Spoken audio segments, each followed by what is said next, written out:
You have been trained since the moment you could speak to fill silence. A pause in conversation feels like a wound to you. You rush to close it with words, with explanations, with laughter that isn't real. Notice this the next time it happens. Notice the small panic that rises in your chest when no one is talking. That panic is not a personality trait. It is a leash, and someone else is holding the other end of it. Every person who has ever manipulated you, outmaneuvered you, or extracted information from you did so by understanding one simple law. The one who speaks first loses first. This is not a motivational statement. It is an operating principle of power, one that Machiavelli understood intimately, and one that you have likely never been taught, because a world full of talkers is easier to govern than a world full of watchers. Tonight, you are going to learn why silence is not the absence of power. It is the architecture of it. You have been sold a lie about what leadership looks like. You picture the commanding voice, the room silenced by a booming speech, the figure who always has the answer ready before the question finishes. This image is comforting, and it is almost entirely theatrical. Study the men and women who have actually accumulated lasting power, not the ones who merely performed it for cameras, and you will find a different pattern. They listen far longer than they speak. They let others exhaust themselves with opinions, arguments, and justifications, while they sit back and catalog every weakness being revealed in real time. The talkative leader is a myth manufactured for public consumption, a costume worn during ceremonies. Behind closed doors, the real work of power is done by people who say almost nothing because they understand a fact you have not yet internalized. Every word you speak is information you are giving away for free, and information is the only currency that never depreciates. Consider what happens in the seconds after someone asks you a difficult question. Your instinct is to answer immediately, to prove you are not caught off guard, to demonstrate competence through speed. This instinct is precisely what makes you readable. A rushed answer reveals your priorities, your insecurities, your true position on a matter before you have had the chance to decide what position actually serves you. Machiavelli's cold observation was that men reveal themselves not through their silences, but through their eagerness to fill them. Every unnecessary sentence you speak is a small confession, a fragment of your internal architecture handed over to someone who may later use it against you. This is not paranoia, it is simple accounting. The person who speaks less accumulates fewer liabilities. The person who speaks freely accumulates a growing file of exploitable material and rarely even realizes the file exists until it is opened against them.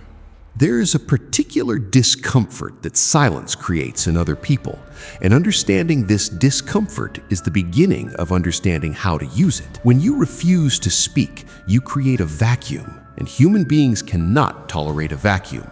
They will rush to fill it, usually with more than they intended to say. Watch what happens in a negotiation when one party goes quiet after making an offer.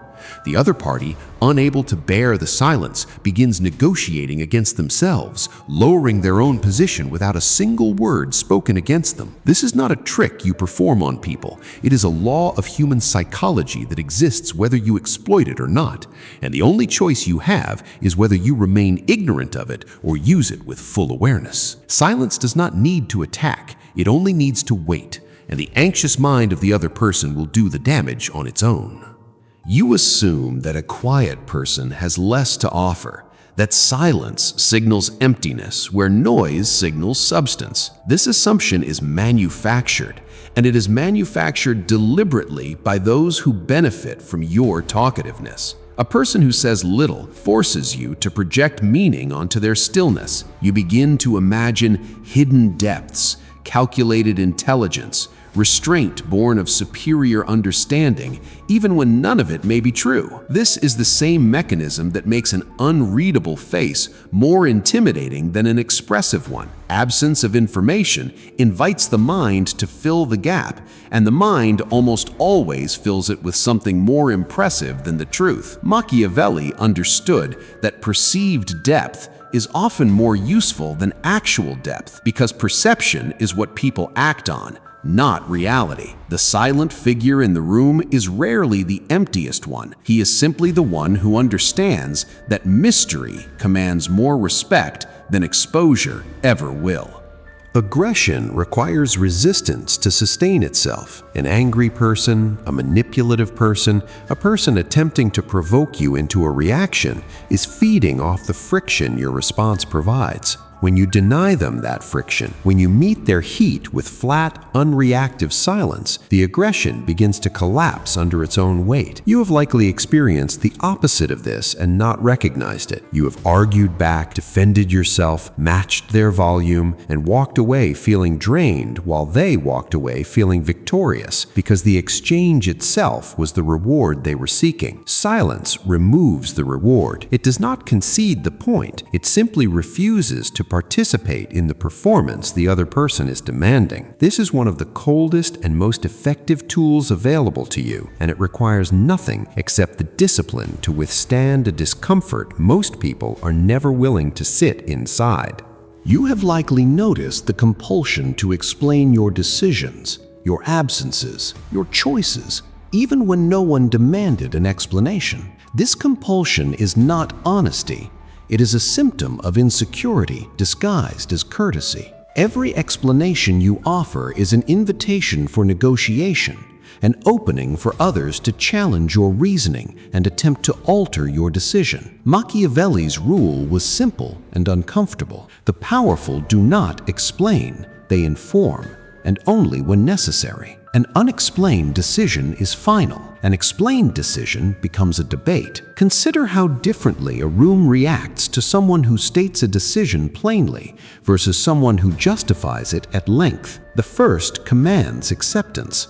The second invites scrutiny. Your instinct to over-explain yourself is not a virtue. It is a door you are leaving open for others to walk through and rearrange your intentions to suit their own.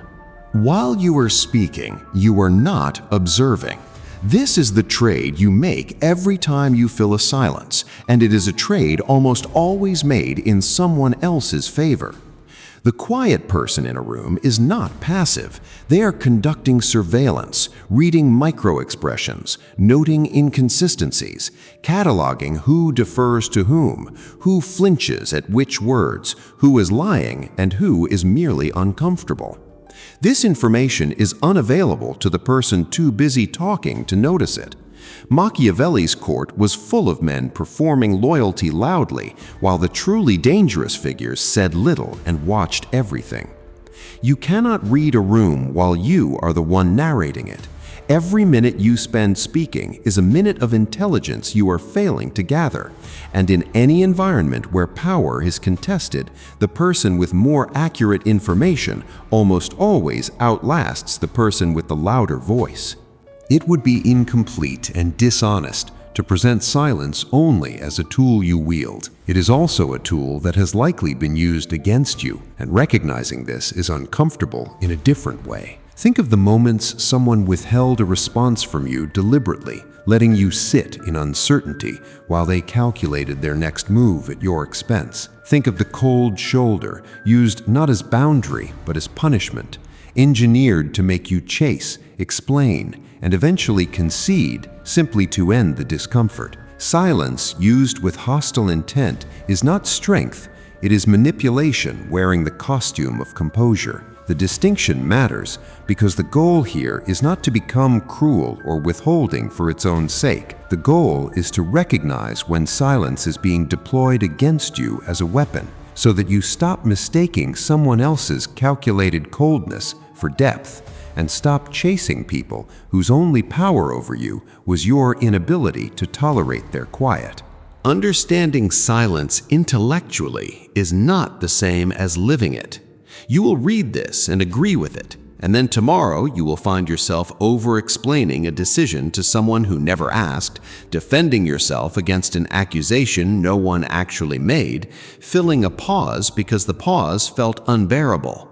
This gap between knowing and practicing is where most people remain permanently. Machiavelli did not write for men who wanted comfortable knowledge. He wrote for men willing to sit inside discomfort long enough to change their behavior because of it. The discipline of silence is not a single decision made once. It is a repeated act of resistance against your own nervous system every time it demands that you speak to relieve tension. Most people will not do this.